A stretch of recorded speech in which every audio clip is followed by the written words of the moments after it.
Good evening, everyone. So let's continue the reading.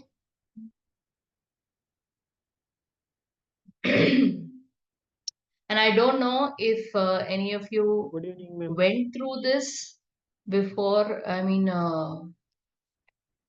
After yesterday's reading, did you also go through it again? Did you do another round of reading? I don't know what you people have done. But anyway, regardless, we'll just simply continue.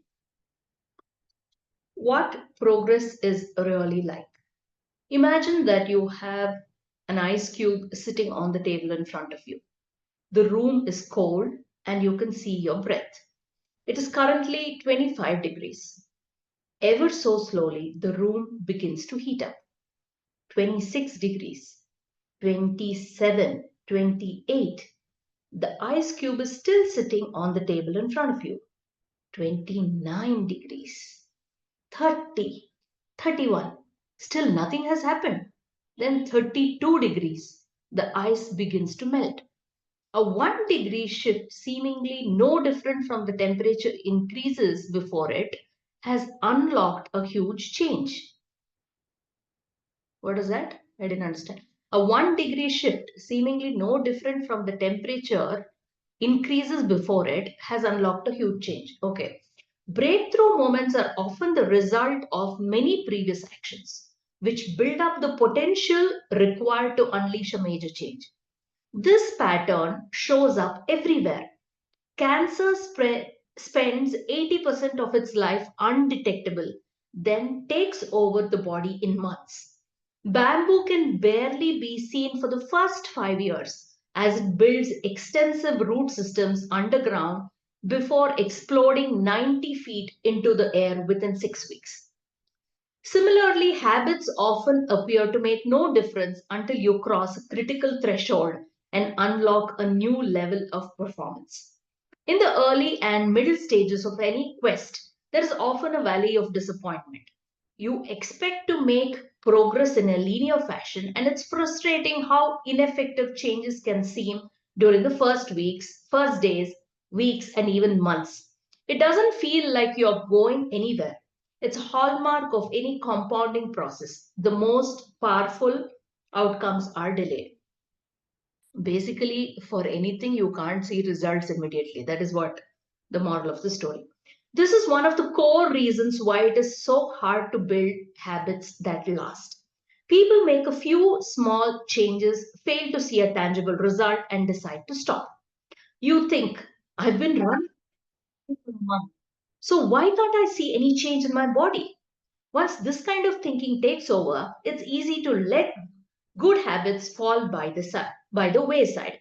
But in order to make a meaningful difference, habits need to persist long enough to break through this plateau, what I call the plateau of latent potential. If you find yourself struggling to build a good habit or break a bad one, it is not because you have lost your ability to improve. It is often because you have not yet crossed the plateau of latent potential. Complaining about not achieving success despite working hard is like complaining about an ice cube not melting when you heated it from 25 to 31 degrees. Your work was not wasted, it is just being stored. All the action happens at 32 degrees. When you finally break through the plateau of latent potential, people will call it an overnight success. I don't know if it's plateau or plateau. What is it, Kanti? Plateau only, no? I Generally, s- we were taught as plateau. that's what. Okay. The outside world only sees the most dramatic event rather than all that preceded it. But you know that it's the work you did long ago when you seemed that you weren't making any progress that makes the jump today possible. It is the human equivalent of geological pressure. Two tectonic plates can grind against one another for millions of years, the tension slowly building all the while. Then one day they rub each other once again in the same fashion they have for ages, but this time the tension is too great. An earthquake erupts. Change can take years before it happens all at once. Mastery requires patience. The San Antonio Spurs, one of the most successful teams in NBA history, have a quote from social reformer Jacob Riis, whatever, hanging in their locker room. When nothing seems to help, I go and look at the stone cutter hammering away at his rock, perhaps 100 times without as much as a crack showing in it. Yet at the 101st blow, it will split into two. And I know it was not that last blow that did it, but all that had gone before. All big things come from small beginnings. The seed of every habit is a single tiny decision. But as that decision is repeated, a habit sprouts and grows stronger. Roots entrench themselves and branches grow. The task of breaking a bad habit is like uprooting a powerful oak within us. And the task of building a good habit is like cultivating a delicate flower one day at a time. But what determines whether we stick with a habit long enough to survive the plateau of latent potential and break through to the other side? What is it that causes some people to slide into unwanted habits and enables others to enjoy the compounding effects of good ones? See, sometimes you may not understand some of the theory that he is saying. It doesn't matter, even if you get sort of the gist of it, you're able to get the important portion, basically, because there's a lot of practical things he keeps telling you later on, which is very important. But these things are mostly like theory kind, but it's what do I say? If you can understand that, it's easy for you to get into a habit or break a habit or whatever. Forget about goals, focus on systems instead. Prevailing wisdom claims that the best way to achieve what we want in life, getting into better shape, building a successful business, relaxing more and worrying less, spending more time with friends and family, is to set specific actionable goals. For many years, this was how I approached my habits too. Each one was a goal to be reached. I set goals for the grades I wanted to get in school, for the weights I wanted to lift in the gym, for the profits I wanted to earn in business. I succeeded at a few, but I failed at a lot of them. Eventually, I began to realize that my results had very little to do with the goals I set and nearly everything to do with the systems I followed. What's the difference between systems and goals? It's a distinction I first learned from Scott Adams, the cartoonist behind the Dilbert comic. Goals are about the results you want to achieve. Systems are about the processes that lead to those results. If you're a coach, your goal may be to win a championship. Your goal might be to win a championship. Your system is the way you recruit players, manage your assistant coaches, and conduct practice. If you're an entrepreneur, your goal might be to build a million dollar business. Your system is how you test product ideas, hire employees, and run marketing campaigns. If you're a musician, your goal might be to play a new piece. Your system is how often you practice, how you break down and tackle different measures, and your method for receiving feedback from your instructor. Now, for the interesting question. If you completely ignored your goals and focused only on your system, would you still succeed? For example, if you were a basketball coach and you ignored your goal to win a championship and focused only on your system, would you still succeed? For example, if you were a basketball coach and you ignored your goal to win a championship and focused only on what your team does at practice each day, would you still get results? I think you would. The goal in any sport is to finish with the best score, but it would be ridiculous to spend the whole game staring at the scoreboard. The only way to actually win is to get better each day. In the words of three-time Super Bowl winner Bill Walsh, the score takes care of itself. The same is true for other areas of life. If you want better results, then forget about setting goals. Focus on your system instead. What do I mean by this? Are goals completely useless? Of course not. Goals are good for setting a direction, but systems are best for making progress. A handful of problems arise when you spend too much time thinking about your goals and not enough time designing your systems. I'll just take 1 second to tell you we never had any goals when we started Asha. We just went on and on and on and on and on and said, we'll just keep going. Let's see where we land up. Only now, after 10 years of work, we have this goal of okay, we want to teach 1 lakh students. But before this, it was just simply putting in efforts, small efforts, big efforts. Sometimes, what do I say? We have other things to focus on, but still consistent efforts. Continuously, we just went on doing our stuff. I just wanted to share this with you. Problem one, winners and losers have the same goals. Goal setting suffers from a serious case of survivorship bias. We concentrate on the people who end up winning, the survivors, and mistakenly assume that ambitious goals led to their success while overlooking all of the people who had the same objective but didn't succeed. Every Olympian wants to win a gold medal. Every candidate wants to get the job. And if successful and unsuccessful people share the same goals, then the goal cannot be what differentiates the winners from the losers. It wasn't the goal of winning the Tour de France that propelled the British cyclists to the top of the sport. Presumably, they had wanted to win the race every year before, just like every other professional team. The goal had always been there. It was only when they implemented a system of continuous small improvements that they achieved a different outcome. I'll go next, Meera. Okay, continue. Problem number 2. Achieving a goal is only a momentary change. Imagine you have a messy room and you set a goal to clean it. If you summon the energy to tidy up, then you will have a clean room for now. But if you maintain the same sloppy pack rat habits that led to a messy room in the first place, soon you'll be looking at a new pile of clutter and hoping for another burst of motivation. You're left chasing the same outcome because you never changed the system behind it. You created a symptom without addressing the cause. Achieving a goal only changes your life for the moment. That's the counterintuitive thing about improvement. We think we need to change our results, but our results are not the problem. What we really need to change are the systems that cause those results.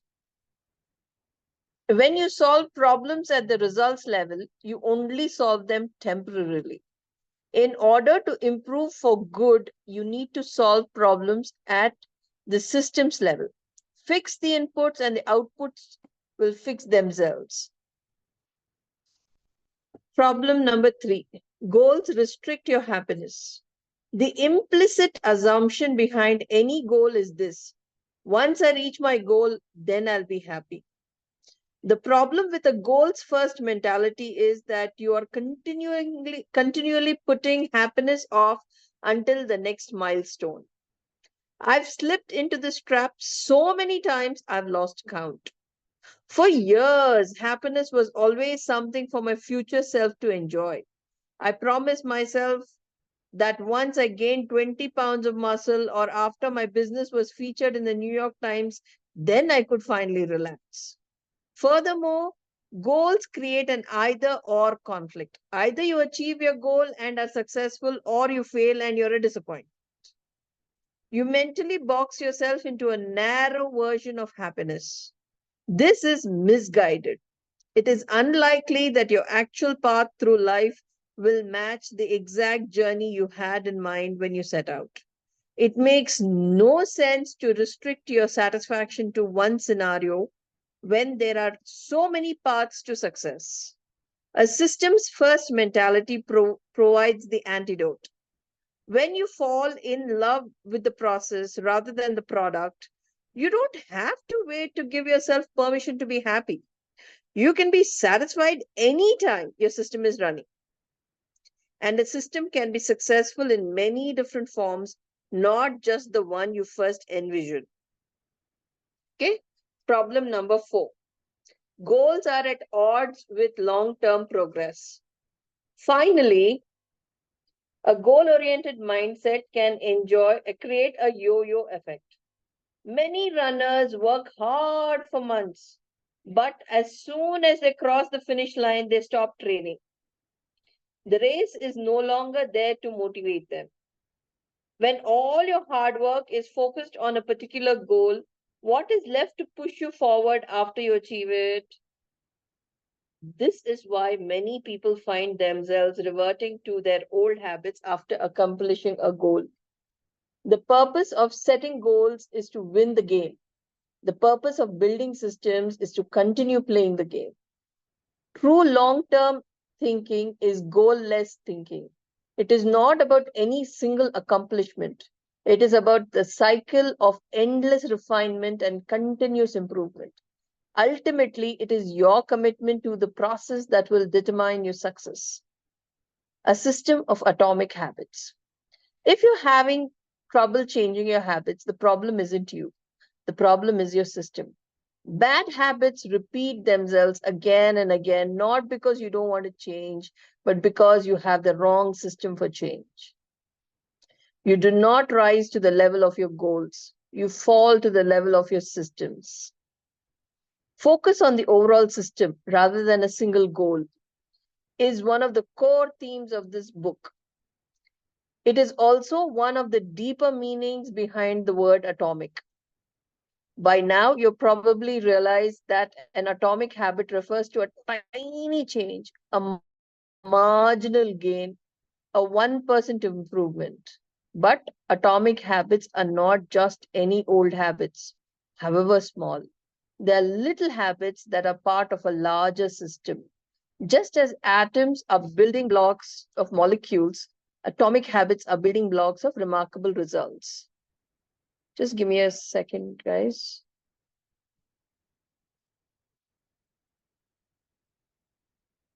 Habits are like the atoms of our lives. Each one is a fundamental unit that contributes to your overall improvement. At first, these tiny routines seem insignificant, but soon they build on each other and fuel bigger wins that multiply to a degree that far outweighs the cost of the initial investment. They're both small and mighty. This is the meaning of the phrase atomic habits. A regular practice or routine that is not only small and easy to do, but also the source of incredible power, a component of system of compound growth. Okay. Do you want me to go for the chapter summary, Mira? The summary enough. Okay. By So the we way, go. this one, your face is not seen. Either you, okay, fine, or you turn it off because it was just simply that light was. Distracting. Yeah. Just a second. Let me see if I can shift to the system. No, it's not shifting to the system automatically. Okay, fine. Let me switch off the video. Okay, chapter 2. How your habits shape your identity and vice versa. Why is it so easy to repeat bad habits and so hard to form good ones? Few things can have a more powerful impact on your life than improving your daily habits.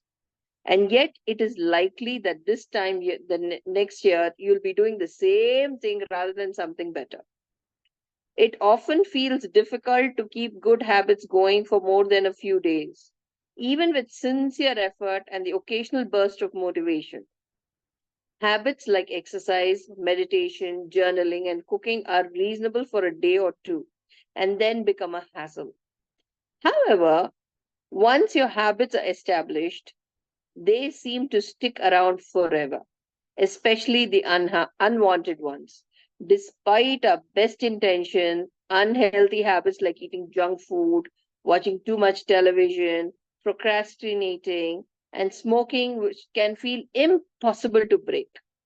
Changing our habits is challenging for two reasons. One, we try to change the wrong thing. And 2, we try to change our habits in the wrong way. In this chapter, I'll address the first point.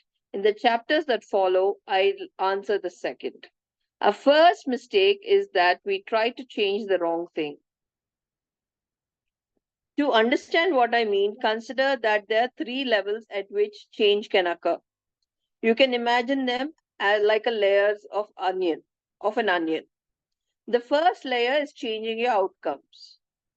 This level is concerned with changing your results, losing weight, publishing a book, winning a championship. Most of the goals you set are associated with this level of change. The second layer is changing your process. This level is concerned with changing your habits and systems, implementing a new routine at the gym, decluttering your desk for better workflow, developing a meditation practice. Most of the habits you build are associated with this level. The third and deepest layer is changing your identity. This level is concerned with changing your beliefs, your worldview, your self image, your judgment about yourself and others. Most of the beliefs, assumptions, and biases you hold are associated with this level. Outcomes are about what you get.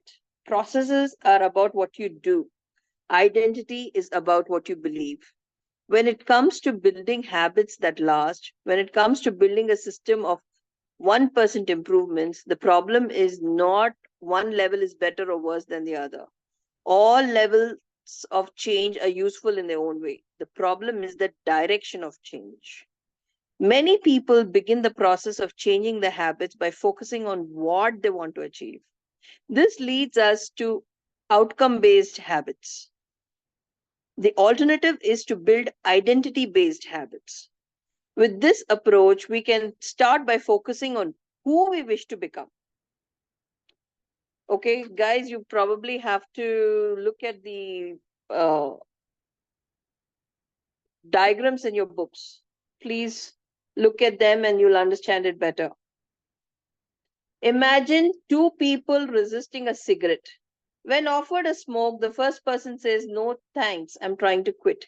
It sounds like a reasonable response, but this person still believes they're a smoker who is trying to be something else.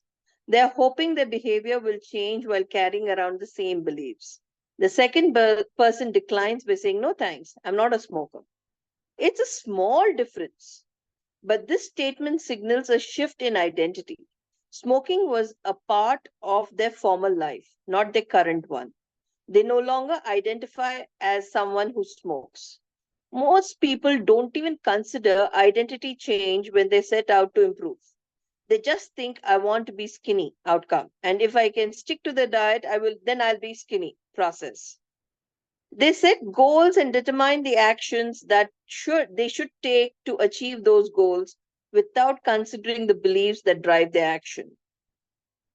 They never shift the way they look at themselves, and they don't realize that their old identity can sabotage the new plans for change. Guys, I hope everybody's understanding. Please say yes in the chat box. Doesn't matter. We'll keep continuing. Go ahead. No. Just want to see that they're awake. Behind every system of action are a system of beliefs. The system of a democracy is founded on beliefs like freedom, majority rule, and social equality. The system of dictatorship has the very different set of beliefs like absolute authority and strict obedience. You can imagine many ways to try to get more people to vote in a democracy, but such behavior change could never get off ground in a dictatorship. That's not the identity of the system. Voting is a behavior that is impossible under a certain set of beliefs. A similar pattern exists whether we are discussing individuals or organizations or societies. There, there are a set of beliefs and assumptions that shape the system, and identity behind the habits. Behavior that is incongruent with the self will not last. You may want more money, but if your identity is someone who consumes rather than creates, then you'll continue to be pulled towards spending rather than earning. You may want better health, but if you continue to prioritize comfort over accomplishment, you'll be drawn to relaxing rather than training. It's hard to change your habits if you never change the underlying beliefs that you led to your past behavior. You have to have a new goal and a new plan, but you haven't changed who you are. The story of Brian Clark, an entrepreneur from Boulder, Colorado, provides a good example. For as long as I remember, I chewed my fingernails, Clark told me. It started as a nervous habit when I was young and then morphed into an undesirable grooming ritual. One day, I resolved to stop chewing my nails until they grew out a bit. Through mindful willpower alone, I managed to do it. Then Clark did something surprising. I asked my wife to schedule my first ever manicure. My thought was that if I started paying to maintain my nails, I wouldn't chew them. And it worked, but not for the monetary reason. What happened was that the manicure made my fingers look really nice for the first time. The manicurist even said that. Other than the chewing, I had really healthy, attractive nails. Suddenly I was proud of my fingernails. And even though that's something I had never aspired to, it made all the difference. I never chewed my nails since, not even a single close call. And it's all because I now take pride in properly caring for them. The ultimate form of intrinsic motivation is when a habit becomes a part of your identity. It's one thing to say I'm the type of person who wants this. It's something very different to say I'm a type of person who is this. The more pride you have in a particular aspect of your identity, the more motivated you will be to maintain the habits associated with it. If you're proud of how your hair looks, you'll develop all sorts of habits to care for and maintain it. If you're proud of the size of your biceps, you'll make sure you'll never skip an upper body workout. If you're proud of the scarves you knit, you'll be more likely to spend hours knitting each week. Once our pride gets involved, you'll fight tooth and nail to maintain your habits. True behavior change is identity change. You might start a habit because of motivation, but the only reason you stick with one is that it becomes a part of your identity. Anyone who can convince themselves to visit the gym or eat healthy once or twice, but you don't shift the belief behind the behavior, then it is hard to stick with long term changes. Improvements are only temporary until they become a part of who you are. The goal is not to read a book. The goal is to become a reader. The goal is not to run a marathon. The goal is to become a runner. The goal is not to learn an instrument. The goal is to become a musician. Your behaviors are usually a reflection of your identity. What you do is an indication of the type of person you believe that you are, either consciously or non consciously. Okay, so he's given us this thing about unconscious, non-conscious, and subconscious. So you can read that later. Research has shown that once a person believes in a particular aspect of their identity, they are more likely to act in alignment with that belief. For example, people who are identified as being a voter were more likely to vote than those who simply claimed voting was an action they wanted to perform. Similarly, the person who incorporates exercise into their identity doesn't have to convince themselves to train.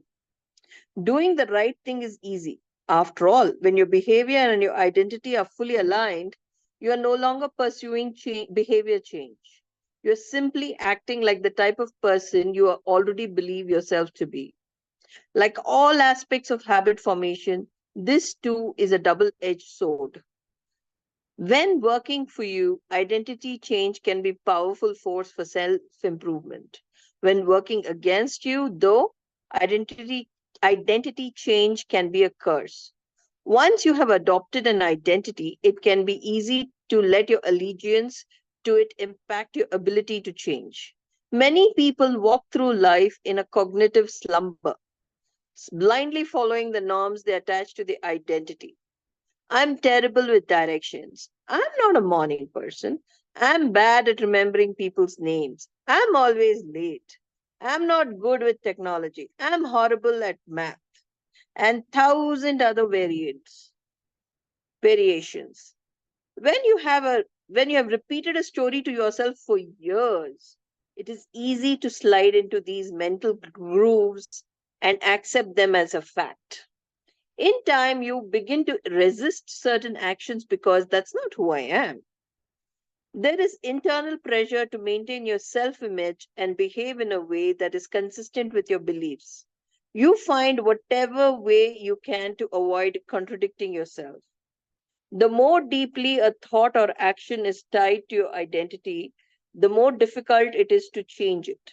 It can feel comfortable to believe what your culture believes, group identity, or to do what upholds your self image, personal identity, even if it is wrong. The biggest barrier to positive change at any level, individual, team, society, is identity conflict. Good habits can make rational sense, but if they conflict with your identity, you will fail to put them into action.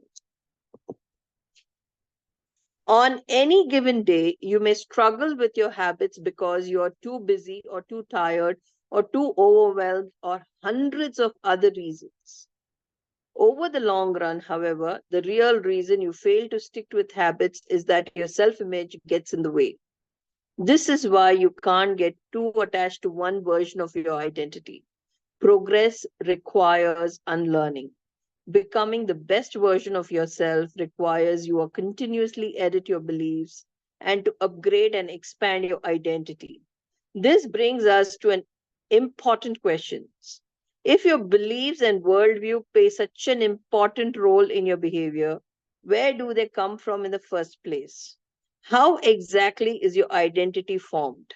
And how can you emphasize new aspects of your identity that serve you and gradually erase the pieces that hinder you? Okay, so we have You? another 10 minutes. Yeah, The passage will be taking more than 10 minutes, Meera. yeah, we'll just see, but we'll continue, no? Okay. The two-step process to changing your identity. Your identity emerges out of your habits.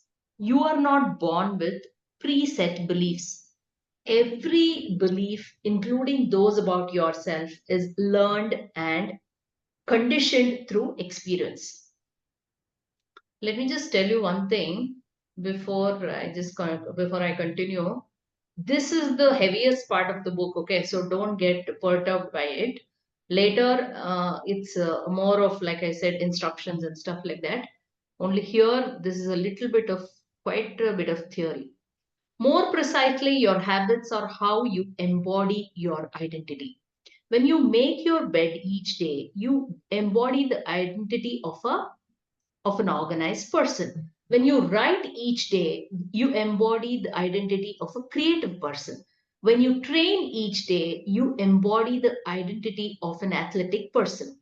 The more you repeat a behavior, the more you reinforce the identity associated with that behavior. In fact, the word identity was originally derived from the Latin words essentias or essentitas, which means being, and identitem, which means repeatedly. Your identity is literally your repeated beingness. Basically, you keep doing something again and again, that is what your identity is. Whatever your identity is right now, you only believe it because you have proof of it.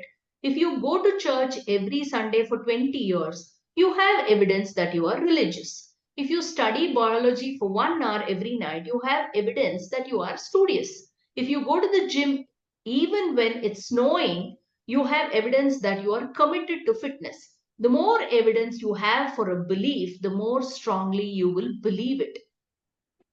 For most of my early life, I didn't consider myself a writer. If you were to ask any of my high school teachers or college professors, they would tell you I was an average writer at best, certainly not a standout.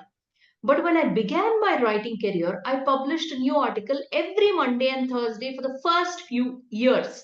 As the evidence grew, so did my identity as a writer. I didn't start out as a writer, I became one through my habits. Of course, your habits are not the only actions that influence your identity, but by virtue of their frequency, they are usually the most important ones. Each experience in life modifies your self image, but it's unlikely you would consider yourself a soccer player because you kicked the ball once or an artist because you scribbled a picture.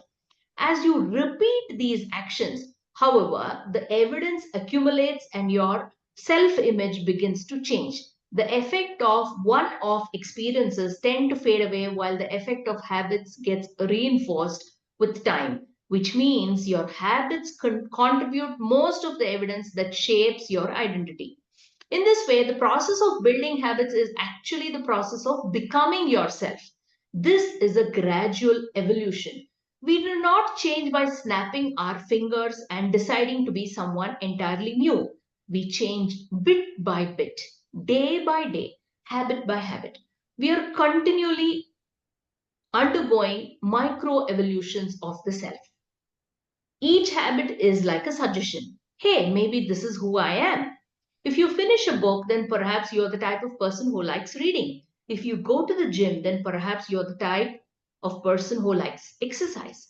If you practice playing the guitar, perhaps you're the type of person who likes music. Every action you take is a vote for the type of person you wish to become. No single instance will transform your beliefs, but as the votes build up, so does the evidence of your new identity. This is one reason why meaningful change does not require radical change. Small habits can make a meaningful difference by providing evidence of a new identity. And if the change is meaningful, it actually is big. That's the paradox of making small improvements. Putting this all together, you can see that habits are the path to changing your identity. The most practical way to change who you are is to change what you do. Each time you write a page, you're a writer. Each time you practice the violin, you're a musician. Each time you start a workout, you're an athlete. Each time you encourage your employees, you are a leader. Each habit not only gets results but also teaches you something far more important: to trust yourself. You start to believe you can actually accomplish these things. When the votes mount up and the evidence begins to change, the story you tell yourself begins to change as well. Of course, it works the opposite way too.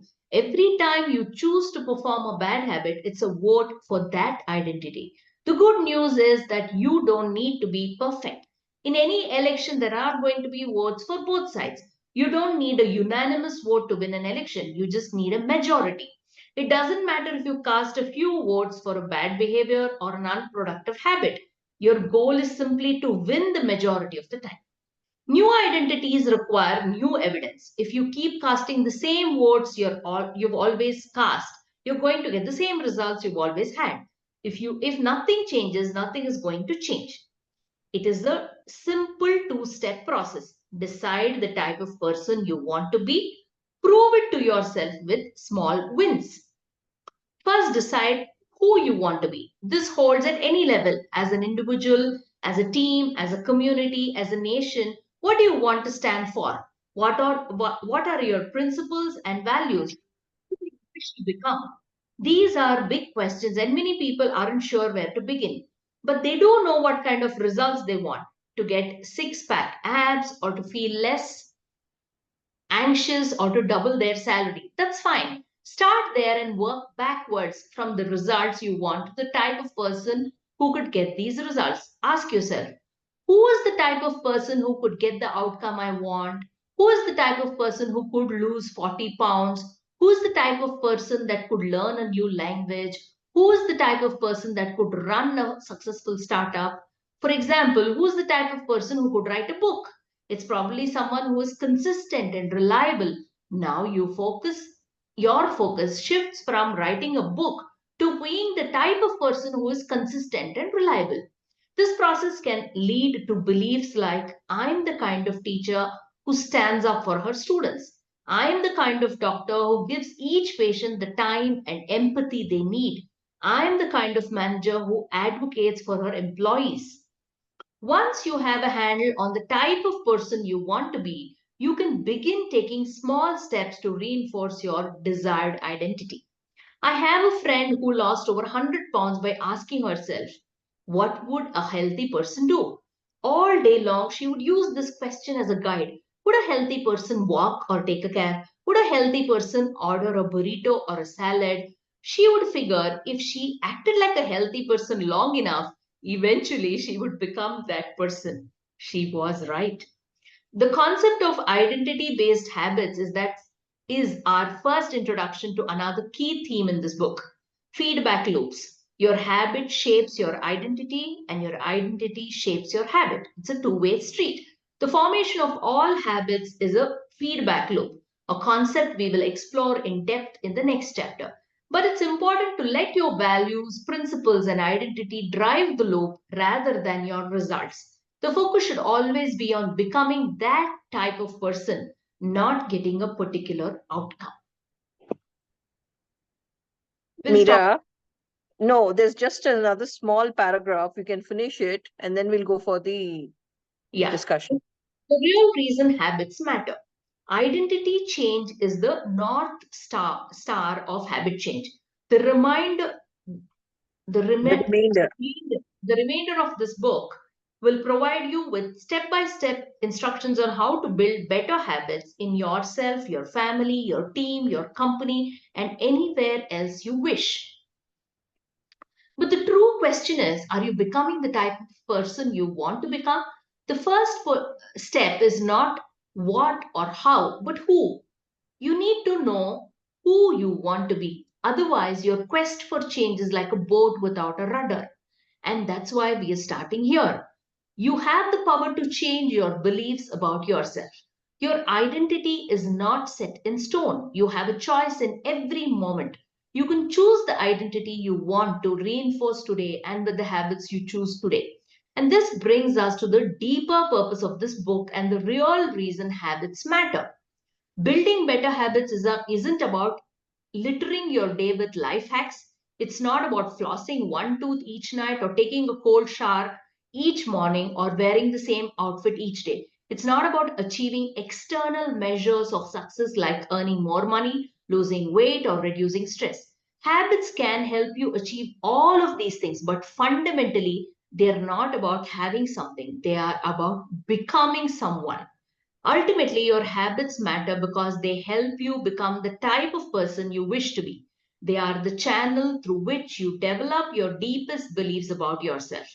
Quite literally, you become your habits. Wow. Good. Now we are open.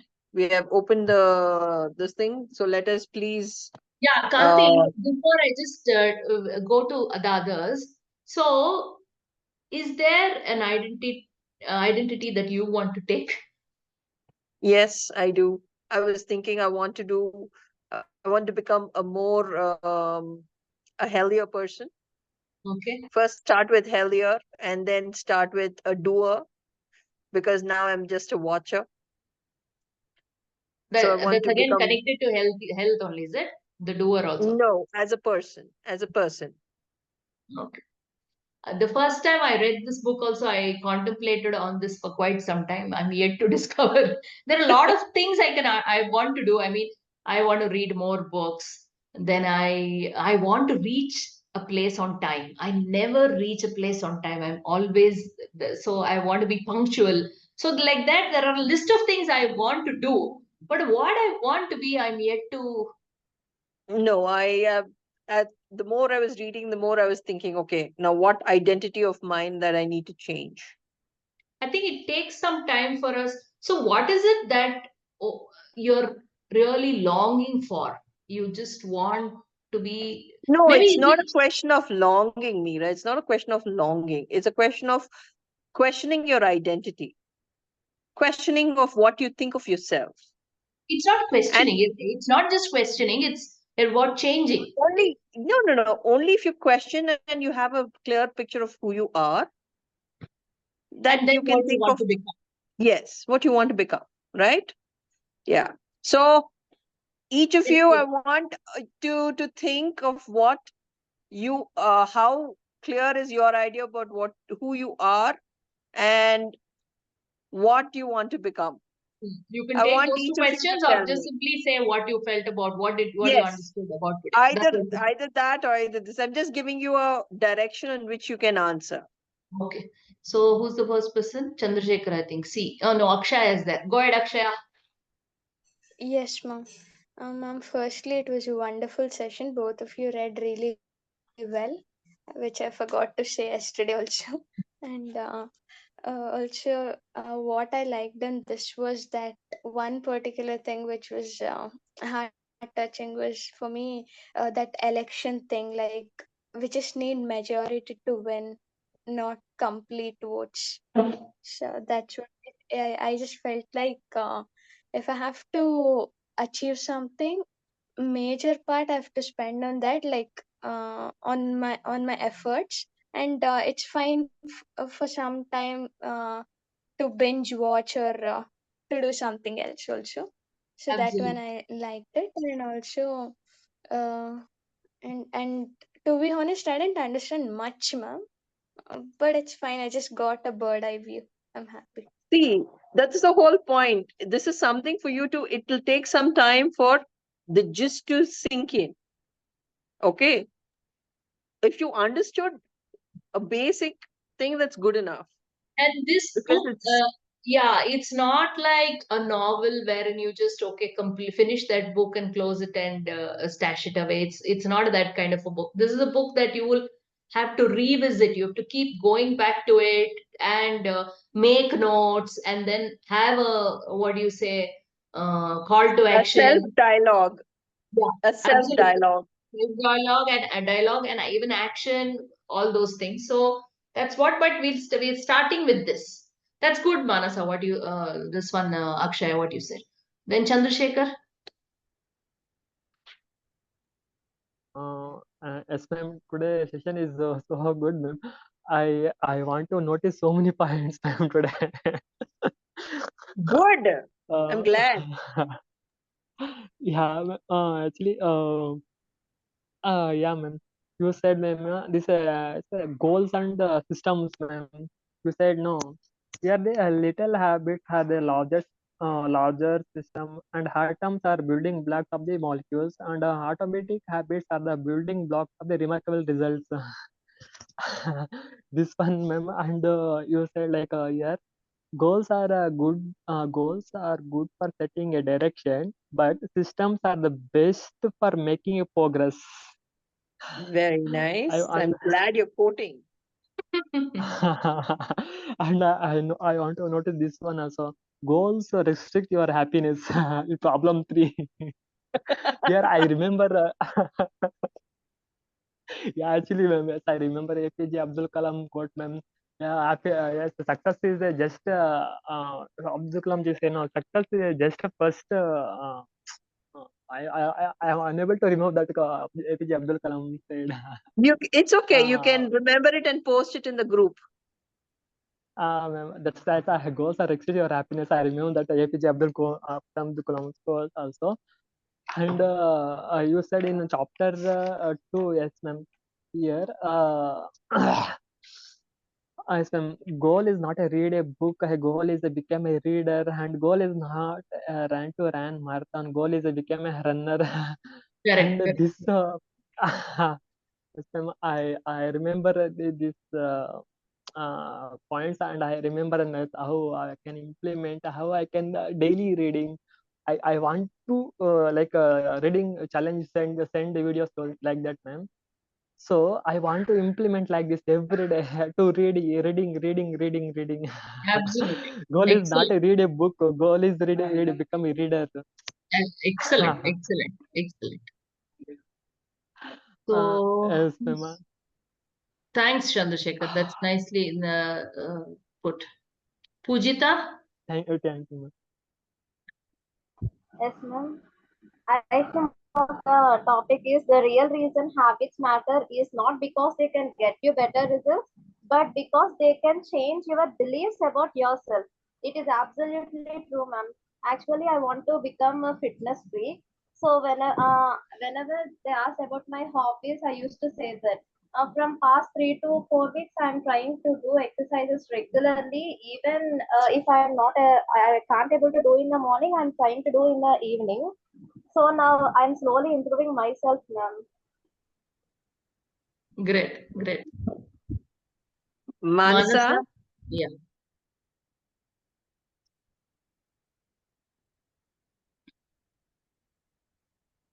Manasa, you're on mute. did you go to sleep, man? Don't tell me Santosh? you slept. We put you to sleep. Santosh, why don't you say? Yeah, hi ma'am. Hello everyone. No. Uh, Today I have taken a lot of points. Oh, The first, yeah. So the first point is rather than focusing on goal, we should focus on the systematic path that leads to the goal. yeah. Uh, and the second one is uh, how to lose our bad habits. So instead of telling ourselves that to decrease our bad habits, just like suppose let's say procrastination, instead of saying that we shouldn't procrastinate, it should be like we are not a person who procrastinates. Yes. Yes. Yeah, and the third thing is I don't know, maybe instead of focusing on short-term goals, it's better to have a long-term goals, which develop habits. Because if we have a short-term goal like decreasing weight by 10 kgs or decreasing weight by 5 kgs, after that maybe we start to eat more and again gain weight. So instead of doing that, it's better to have a long-term goals and uh, make a habit of being in fitness. Exactly. These are the things I got from today's reading session. Nice, nice. Nicely summarized, Santosh. Yeah. Ma'am, Yeah, Yes, Manasa. Manasa. Manasa is unmuted. yeah, my network was, yeah, ma'am, something today I learned, I remembered Abdul Kalam quote, ma'am, that is, uh, excellence is a continuous process and not an accident. Because I used to write some quotes in my book, ma'am. Whenever I listen, I used to write. So I remember this quote, ma'am, because whenever if you set a goal, we thought about that goal, but we didn't concentrate on process if we are doing well or not. So the systems, whatever now you read, ma'am, the systems are more important whenever we set a goal. That process we need to build up our systems. So whenever we build our systems, the goal automatically reaches. And whenever and and one more point where I connected means that manicure, ma'am. Whenever he done manicure, he by saying it seeing good. No, ma'am. Okay. It One looks second. good, so you feel very So happy. yeah. So. Oh, Yeah, yeah, we got it. What you're trying to say, Manasa, we understood. So, like I said, I mean, it's nice. Each one of you observing different things and what we will take away, what we will remember, what we will implement, all those things slowly we will see each one of us what we can do about it. But for now, good that you are here, good that you're attending, you're listening. That itself is a win. And for me, Especially for Meera and I. absolutely. For us, we have set a goal for you people. That is, we want you to become readers. See, if you become readers, if you start reading, you don't need any person to teach you the language and communication and all those things. More importantly, language, not just not communication, but mostly language. That part is set, and here where you're expressing yourself, all those things that will help you to communicate better. Okay, And I have after to tell this you four something. months yeah, after this 4 months of the course, if you've started reading on your own, then that's it. What we wanted to achieve, we've been able to achieve. That's it. So I have to tell you, I think we can credit about 90% of our language capabilities to our reading. Absolutely. Correct. Yes, yes.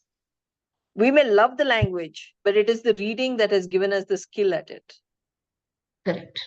No doubt. So we're closing. Okay, so we and have another 3 minutes. Anybody wants to say anything more? We close at 11 o'clock, 2 minutes more, 11 o'clock sharp, we close. And okay, so I think let me just recap this in like a minute. So what he says is that we look at the process, we have to first question our identity.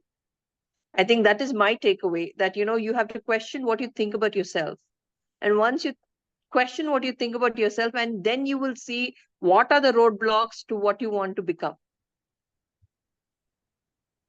It's only when you question your self-identity that you have to have a clear lookup. You should not give yourself excuses. Oh, this happened, that's why I did this. That's why I've become like this. No, I think here we have to have a clear view of ourselves with all the good, bad, ugly, beautiful, everything.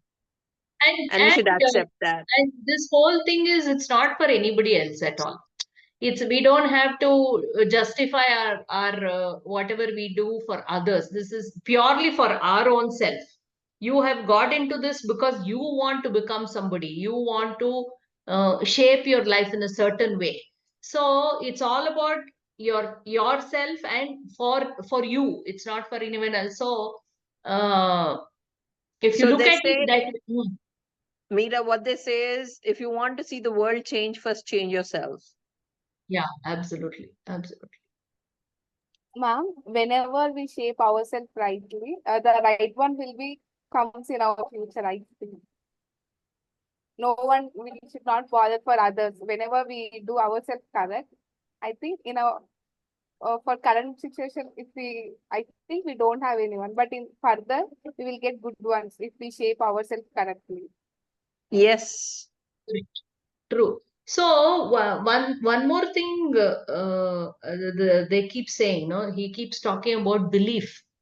See, and in my mind, I'll never reach on time. I know. So I don't have anybody to tell me that I won't, but I have it in my mind that I won't reach on time. So the way I work towards